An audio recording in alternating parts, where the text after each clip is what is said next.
அன்பானவர்களே, இந்த தொழுகை ஏன் இஸ்லாம் இவ்வளவு வலியுறுத்தி சொல்கிறது? என்ன காரணம்? என்னங்க காரணம்? மறுமையில் ஆதம் நபியிலிருந்து ரசூலுல்லாஹி ஸல்லல்லாஹு அலைஹி வஸல்லம் அவர்கள் வரை எல்லா நபிமார்களும் மறுமையில் நிற்பாங்க இல்லையா? நிற்பாங்க. அல்லாஹ்வுடைய ரசூல் ஒரு வார்த்தையை சொன்னார்கள், எனது சகோதரர்களை நான் ரொம்ப இலகுவாக அடையாளம் கண்டுகொள்வேன்.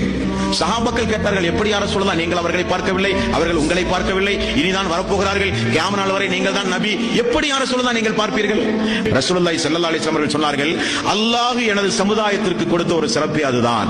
எவ்வளவு கூட்டத்திற்கு முன்னால் அப்துல் ரஹ்மான், இஸ்மாயில், நூருல் அமீன், ஹம்சா யார் இருந்தாலும் அவர்தான் எனது சமுதாயத்தை சார்ந்தவர், இவர்தான் எனது சமுதாயத்தை சார்ந்தவர் என்று என்னால் அடையாளம் காண்பது மிக மிக இலகுவானது. எப்படி யார சொல்லலாம்? நீங்கள் ஒது செய்கிறீர்களே, அந்த ஒலுவினுடைய உறுப்புகளை எல்லாம் அல்லாஹ் தஆலா மறுமை நாளில் விசேஷமாக பிரகாசமாக ஆக்கியிருப்பான்.